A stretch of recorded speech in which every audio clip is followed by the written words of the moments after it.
विराट विस्फोट से हिल गया हिंदुस्तान। नमस्कार, आप देख रहे हैं हमारी ये स्पेशल कवरेज और मैं हूं राजीव मिश्रा। आज बात करेंगे एक ऐसी प्रेस कॉन्फ्रेंस की जिसके हम सब गवाह बने, और ये प्रेस कॉन्फ्रेंस कुल मिलाकर एक ऐसी प्रेस कॉन्फ्रेंस थी जहां से एक बड़ा विस्फोट हमने सुना भी और देखा भी। दरअसल विराट कोहली और सौरव गांगुली के बीच में एक ऐसा विवाद निकलकर सामने आया जिसको देखकर हर कोई हैरान रह गया। ये आरोप और प्रत्यारोप का एक ऐसा दौर निकलकर सामने आया जो किसी के गले के नीचे नहीं उतर रहा है, क्योंकि एक तरफ बीसीसीआई प्रेसिडेंट सौरव गांगुली का बयान है तो वहीं दूसरी तरफ उसी बयान को झुठलाता हुआ एक और बयान दिया विराट कोहली ने। और इन तमाम बयानों को लेकर अब कयास ये लग रहे हैं कि खटास कहीं इतनी न बढ़ जाए कि इसका सीधा असर भारतीय क्रिकेट पर पड़े। इन सभी मुद्दों पे बातचीत करेंगे। साथ ही क्या सेलेक्टर्स ने सही रास्ता अपनाया, विराट कोहली से जो बातचीत की उसका पूरा ब्यौरा हम आपको बताएंगे। साथ ही प्रेस कॉन्फ्रेंस से जुड़ी लगातार जो 5 बड़ी बातें हैं वो आप अपनी टीवी स्क्रीन पर देख पा रहे हैं। यहाँ पर वनडे सीरीज के बारे में भी विराट कोहली ने अपनी राय रखी, कैसे उनको कप्तानी से हटाया गया। ये बड़ा इंपॉर्टेंट वर्ड है, हटाया गया, क्योंकि विराट कोहली ने कप्तानी नहीं छोड़ी। अगर आप याद करें, जब T20 सीरीज के लिए उन्होंने मेल किया था तो उसमें साफ लिखा हुआ था कि वो वनडे क्रिकेट और टेस्ट क्रिकेट की कप्तानी करते रहना चाहते हैं। अब ऐसे में आखिर बीसीसीआई के अंदर क्या कुछ ऐसा घालमेल हुआ कि विराट कोहली को टीम सिलेक्शन से 1.5 घंटे पहले बताया जाता है और उस 1.5 घंटे के दौरान ही उनको कप्तानी से हटा दिया जाता है। इन सभी मुद्दों पे बातचीत करेंगे। हमारे साथ एक बड़ा पैनल भी जुड़ेगा, इनसे हम बातचीत का सिलसिला शुरू करें उससे पहले एक रिपोर्ट आपको दिखाते हैं और इस रिपोर्ट को देखकर आपको भी अंदाजा लग जाएगा कि विराट ने क्या कुछ विस्फोट किया है, इस विस्फोट के क्या कुछ मायने हैं और क्या सीधे हेड ऑन वो बीसीसीआई प्रेसिडेंट से लेने के मूड में है। क्योंकि अगर आप बीसीसीआई प्रेसिडेंट को झूठा ठहरा रहे हैं तो फिर इसके कई अलग तरीके के परिणाम भी निकलकर सामने आ सकते हैं। इन सभी मुद्दों पर आगे बातचीत करेंगे। उससे पहले एक रिपोर्ट आप देखिए प्रेस कॉन्फ्रेंस की, वो तमाम जो बयान है विराट कोहली के वो आप सुनिए, उसको आप समझिए और उसके बाद हम इस चर्चा को आगे बढ़ाते हैं। अगर आप पिछले कुछ महीनों में कड़ी से कड़ी जोड़ेंगे और T20 वर्ल्ड कप से ठीक पहले का वो मेल अगर आप याद करेंगे तो उस मेल में विराट कोहली ने बहुत साफ साफ लिखा था कि वो आगे T20 को छोड़ के वनडे क्रिकेट और टेस्ट क्रिकेट की कप्तानी करते रहेंगे। लेकिन आखिर अचानक ऐसा क्या हुआ जिसकी वजह से मीटिंग से ठीक 1.5 घंटे पहले उनको ये कहा जाता है कि आप कप्तानी छोड़ दें। इस पर आगे बातचीत तो करेंगे, लेकिन सबसे पहला सवाल जो जहन में आता है कि आखिर किन वजहों से सौरव गांगुली को ये स्टेटमेंट देना पड़ा कि उन्होंने विराट कोहली से बातचीत की है और विराट कोहली प्रेस कॉन्फ्रेंस में आके कहते हैं उनसे कोई बातचीत नहीं की गई। अब इन दोनों बयानों को अगर आप एक साथ रखें तो बड़ा सवाल आपके जहन में यही आएगा और पहला सवाल ये जहन में आएगा कि आखिर सच कौन बोल रहा है। अब जहाँ तक उस मेल को अगर आप याद करें तो फिर चीज़ें थोड़ी सी और धुंधली होती नजर आती हैं और इसी मुद्दे पर बातचीत कर लेते हैं। अब हमारे साथ सबा करीम इस समय जुड़ गए हैं। सबा भाई, बहुत ज़्यादा चर्चा में है विराट कोहली की प्रेस कॉन्फ्रेंस और अपने आप में पहली ऐसी प्रेस कॉन्फ्रेंस कम से कम मैंने तो देखी और सुनी है जहाँ पर इतना ज़्यादा कंट्रोवर्सी थी, इतने ज़्यादा बयानों में एक तरह से कहा जाए मतभेद था। कैसे आप देखते हैं विराट कोहली का, अगर हम मेल याद करें T20 का जो मेल उन्होंने किया था, बहुत साफ शब्दों में उन्होंने लिखा था कि वो वनडे और टेस्ट की कप्तानी करते रहना चाहते हैं। उसी समय क्यों नहीं बात की गई बीसीसीआई की तरफ से? हालांकि सौरभ ने अपने स्टेटमेंट में कहा कि उन्होंने बातचीत की है। किसको सही माना जाए और किसको गलत माना जाए, ये अपने आप में एक बड़ा सवाल बन चुका है।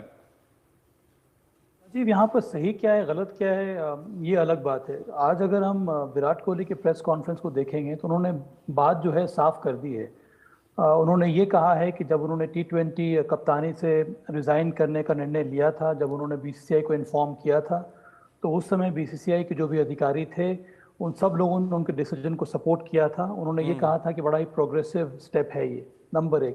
नंबर दूसरी बात जो विराट कोहली ने आज के प्रेस कॉन्फ्रेंस में कही है कि उन्होंने ये भी कहा था कि वो वनडे और टेस्ट मैचेस की कप्तानी करना चाहते हैं, पर अगर बीसीसीआई के अधिकारी, ऑफिस बेयरर्स और चयनकर्ताओं को ये लगता है कि वो किसी और को कप्तान बनाना चाहते हैं तो फिर वो निर्णय बीसीसीआई और चयनकर्ताओं के ऊपर निर्भर करता है।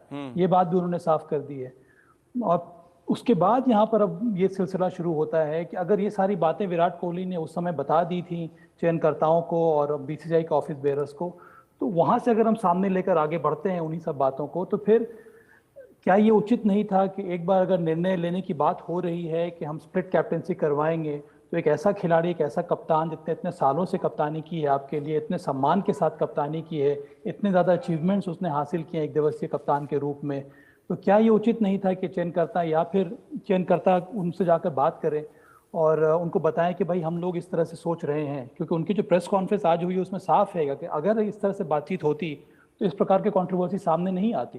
वो खुद समझ जाते हैं कि भाई ये सोच है चयनकर्ताओं की और ऑफिस बेयरर्स की, और फिर हो सकता है उस समय वो निर्णय ले लेते हैं कि भी T20 के साथ साथ मैं वनडे क्रिकेट की कप्तानी से भी रिजाइन कर रहा हूँ।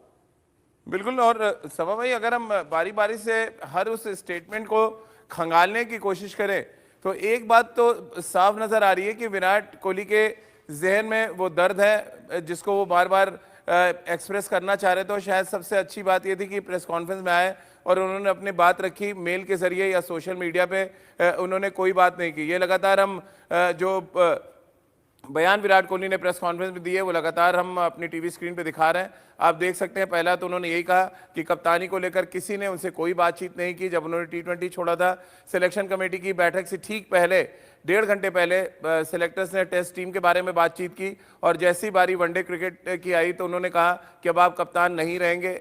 ये अपने आप में एक बड़ा अजूबा था इस प्रेस कॉन्फ्रेंस में जो बताया विराट ने।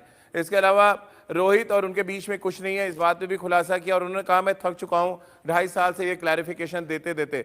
और जो सबसे इंपॉर्टेंट बात यह है कि अब वो दक्षिण अफ्रीका में अपना बेस्ट देना चाहते हैं। इन सभी मुद्दों पे अब बातचीत आगे शुरू कर लेते हैं। रितेंद्र सोढी भी हमारे साथ इस चर्चा में शामिल हो रहे हैं। रितेंद्र, जो सवाल मैंने सभा भाई से शुरू किया था, चर्चा उसी से आपके साथ भी शुरू करना चाहता हूँ।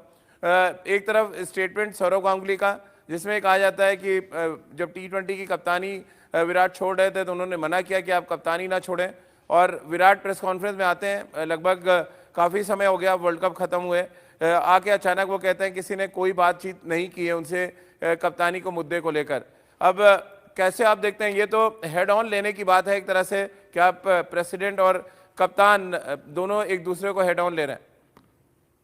जी हाँ राजीव, बिल्कुल, ये तो कमाल की बात है, क्योंकि जब दादा जो बोर्ड प्रेसिडेंट है वो कह रहे हैं कि उन्होंने बोला था ना छोड़ने के लिए कप्तानी, और विराट कह रहे हैं ऐसी कोई बात नहीं हुई है, तो ये तो वाकई अब खिचड़ी सी पक गई है। हुआ क्या है exactly? But all said and done, मुझे तो ऐसा लगता है जितना मैं दादा के साथ खेला हूं, जो इंटेग्रिटी को वो डिफाइन करते हैं, he has been a champion, तो अगर उन्होंने कहा है तो उन्होंने कहा होगा राजीव। और यहाँ पे बोर्ड प्रेसिडेंट की रिस्पेक्ट बहुत जरूरी है। और अब जो अटकलें लगाई जा रही हैं, जैसे अब बयान आ रहे हैं कि नहीं कहा है, तो ये तो अब वक्त बताएगा, क्योंकि बेहतर विराट जानते हैं, और या बेहतर ये जवाब राजकुमार जी जो विराट के चाइल्डहुड कोच हैं वो दे सकते हैं। बट इस सब एपिसोड को जल्द से जल्द खत्म होना होगा, क्योंकि भारतीय क्रिकेट के हित में ये अच्छे संकेत नहीं है। तो I am sure something will happen.